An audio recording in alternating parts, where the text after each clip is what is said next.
വീണ്ടും revival today മീഡിയയിലേക്ക് എല്ലാവരെയും സ്വാഗതം ചെയ്യുന്നു. ശുശ്രൂഷകൾ അനുഗ്രഹമാണ് കേൾക്കുന്ന ഞാൻ ദൈവത്തെ സ്തുതിക്കുന്നു. ദൈവം നമുക്ക് നൽകിയിരിക്കുന്ന ഏറ്റവും വലിയ വാഗ്ദത്തമാണ്, എൻ്റെ സമാധാനം ഞാൻ നിനക്ക് തരുന്നു. യേശു ശിഷ്യന്മാരോട് പറയുക, ലോകം തരുന്ന സമാധാനമല്ല.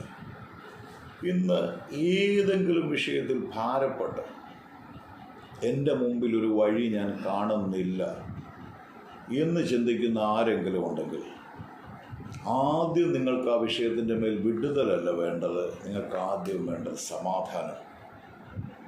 നമുക്കറിയാം, കാറ്റ് അടിച്ചുലയുന്ന കടൽത്തുര പോലെയാണ് നമ്മുടെ മനസ്സെങ്കിൽ നമുക്കൊന്നും പറ്റത്തില്ല.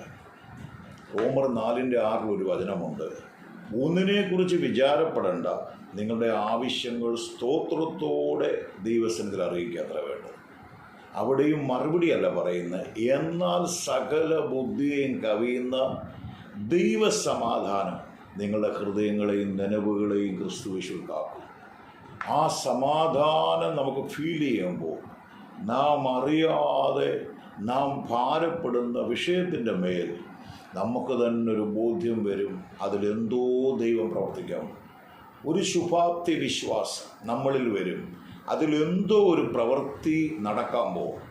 അങ്ങനെ നിങ്ങളിലേക്കൊരു വിശ്വാസം വരുമ്പോൾ, നിങ്ങൾ സേവിക്കുന്ന ദൈവത്തിന് നിങ്ങൾ നന്ദി പറയുമ്പോൾ, കർത്താവേ അതെനിക്ക് ലഭിച്ചതിനായി നന്ദി. അതാ വചനം പറയുന്ന, പ്രാർത്ഥിക്കുമ്പോഴൊക്കെയും ചോദിക്കുന്ന ലഭിച്ചു എന്ന് വിശ്വസിക്കും.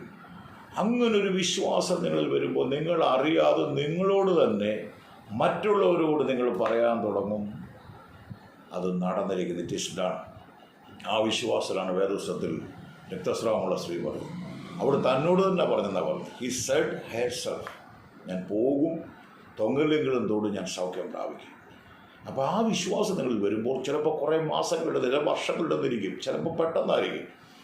പക്ഷെ അതുകൊണ്ട് ഇന്ന് തകർന്ന ആരെങ്കിലും വിഷയത്തിലുണ്ടെങ്കിൽ നിങ്ങളെ സഹായിക്കുന്നൊരു ദൈവമുണ്ട്. ആമേൻ. ആയിരിക്കുന്നിടത്ത് നിങ്ങൾ യേശുവേ വേണം ഇങ്ങനെ പറയാം, ആ വെളിച്ചമാകുന്ന ക്രിസ്തുവിൽ എൻ്റെ ഹൃദയത്തിലേക്കൊന്ന് വരണമേ, എൻ്റെ കുറവുകൾ എന്നോട് ക്ഷമിക്കണം. എന്നോട് ഞാൻ ഈ വചനം പറഞ്ഞുകൊണ്ടിരിക്കുന്ന ദൈവത്തിൻ്റെ ആത്മാവിനോട് ഓടുന്നു. കെട്ടഴിയപ്പെട്ട ഓടുന്ന ഒരു കുതിരയെ പോലെ പായോ. നിങ്ങൾ ആർക്ക് വേണ്ടിയാണ് ഈ ധൃതി വെച്ച് പോകുന്നത്? ഒന്ന് റെസ്റ്റ് ചെയ്തൊന്ന് ശ്രദ്ധിക്കണമേ. ആ പാപത്തെ കൈകാര്യം ചെയ്യേണ്ടിയിരിക്കും. കാരണം സകല മാനവജാതിക്കും ഒരു സൃഷ്ടിതാവുണ്ട്, ഈ പ്രപഞ്ചത്തിനൊരു സൃഷ്ടിതാവുണ്ട്. ആ ദൈവം താണഭൂമിയിൽ ഇറങ്ങി വന്നു തൻ്റെ രക്തം ചൊരിഞ്ഞിട്ട് സകല മാനവജാതിക്കും പാപപരിഹാരം തരിക. ആ പാപപരിഹാരമാണ് ആദ്യത്തെ പടി. സന്തോഷത്തോടെ, കുറ്റബോധമില്ലാതെ ഓരോ ദിവസവും നല്ല മനസ്സാക്ഷിയോടെ നിങ്ങൾക്ക് ജീവിക്കാൻ കഴിയും. ഞാൻ ഇതിലൂടെ കൺക്ലൂഡ് ചെയ്യുന്നതിന് മുമ്പ് ഞാൻ നിങ്ങളോട് പറയുകയാണ്, ഒരു സമാധാനം നിങ്ങളിലേക്ക് വരട്ടെ. നിങ്ങളായിരിക്കും ചിലപ്പോൾ കടഭാരമായിരിക്കും, അല്ലെ കുടുംബ സമാധാനത്തിൽ, ജീവിതത്തിൽ അസമാധാനമായിരിക്കാം, തലമുറയെക്കുറിച്ചുള്ള വിഷയമായിരിക്കാം, എന്തുമായി whatever it may be no matter.